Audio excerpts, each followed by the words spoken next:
Olá pessoal, este é o canal Literatura Espírita e hoje nós estaremos falando um pouquinho a respeito de todas as proibições que nós temos dentro da literatura espírita para a nossa vida. Então, quais são as proibições que os espíritos superiores nos trouxeram para que nós pudéssemos ter uma vida moral digna, para que nós pudéssemos ganhar a salvação, para que nós pudéssemos desencarnar em boas condições? Então a resposta para essa pergunta, na verdade, é bem simples. A resposta é nenhuma.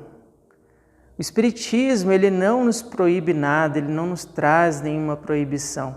O que o Espiritismo faz é nos orientar, ele nos traz esclarecimento. Ele nos mostra como é a vida, quais são as leis que regem essa vida, quais são as consequências dos nossos comportamentos, desde que nós estejamos agindo de acordo com estas leis ou não. Então, se você faz mal para uma outra pessoa, qual que são as consequências disso? O Espiritismo não diz, por exemplo, que você não pode matar ninguém. Ele te apresenta como funciona o universo. Então, o que acontece quando você mata um outro ser? O que acontece com o seu corpo espiritual? O que você agrega? Quais são as energias que você movimenta? Então, por exemplo, se você escolhe assassinar uma pessoa, você está indo contra uma lei de Deus, que é a lei de amor. Então, você está ferindo o direito de existir do outro.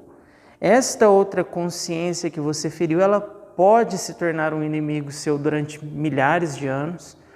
Pode querer se vingar de você, pode te perseguir, pode fazer da sua vida um inferno, sua, dos seus familiares, e mesmo no plano espiritual, desencarnado, né?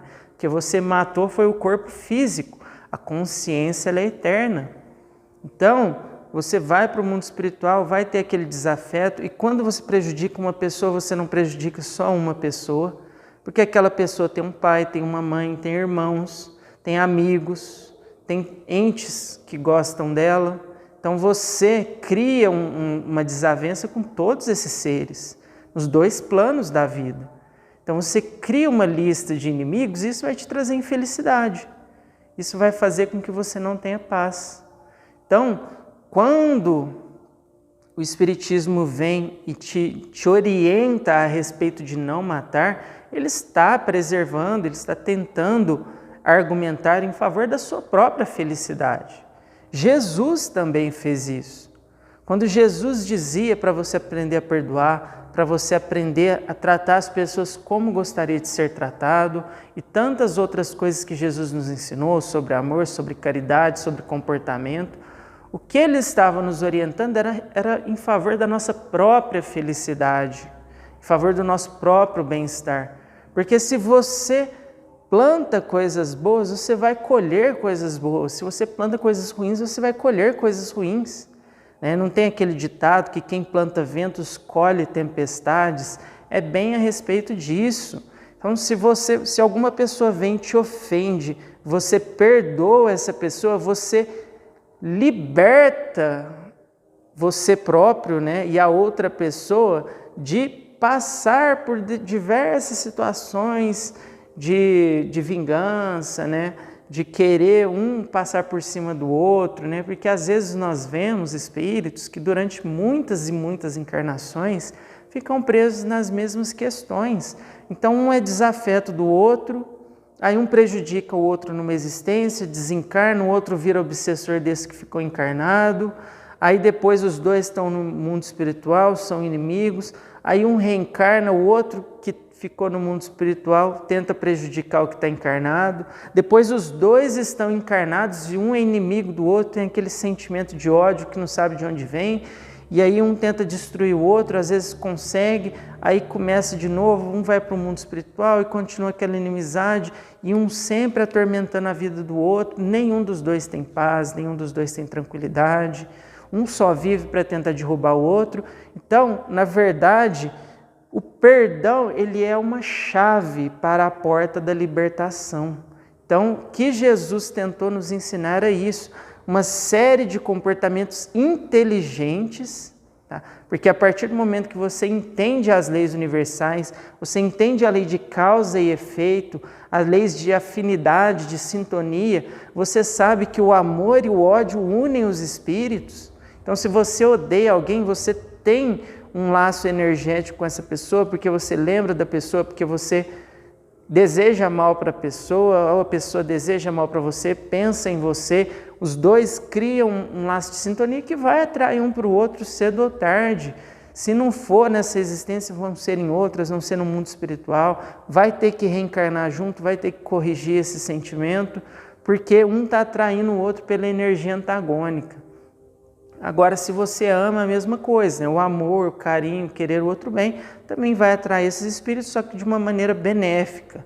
Então, se você não gosta de uma pessoa, odiar esta pessoa é a pior coisa que você faz para não ficar na presença dela, porque você vai, é como se você colocasse uma algema em você e na própria pessoa. Então, o perdão é uma porta de libertação, é uma maneira de você se libertar, né, daquilo que você não gosta, para que você aprenda a tolerar e quem sabe no futuro amar. Um dia nós teremos que amar, né? Só que as pessoas se transformam.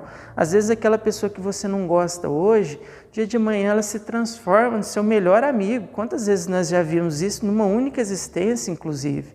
Porque às vezes, por exemplo, no momento que você mais precisar, essa pessoa que você não gosta é a única que te estende a mão. Aqueles que você achava que eram seus amigos viram as costas para você. Então, Deus, Ele age dessas formas para a gente aprender a criar pontes entre nós e as outras pessoas e não viver apenas de muros. Então, é imperioso que nós tenhamos essa compreensão melhor das leis divinas desta forma.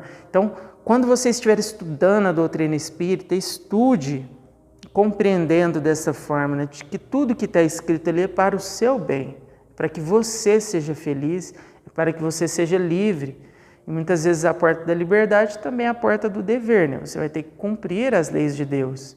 Só que essas leis, elas foram feitas também para o seu bem.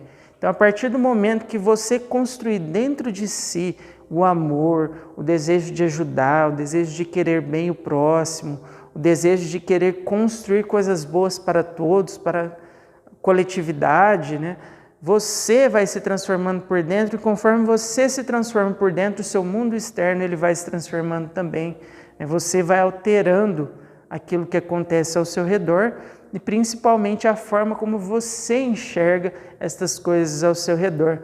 Porque muitas vezes a nossa vida ela está recheada de bênçãos e a gente tem ali um probleminha ou outro, mas a gente foca no problema, a gente não foca naquilo que já está bom, a gente não foca nas bênçãos que Deus derrama sobre nós o tempo todo.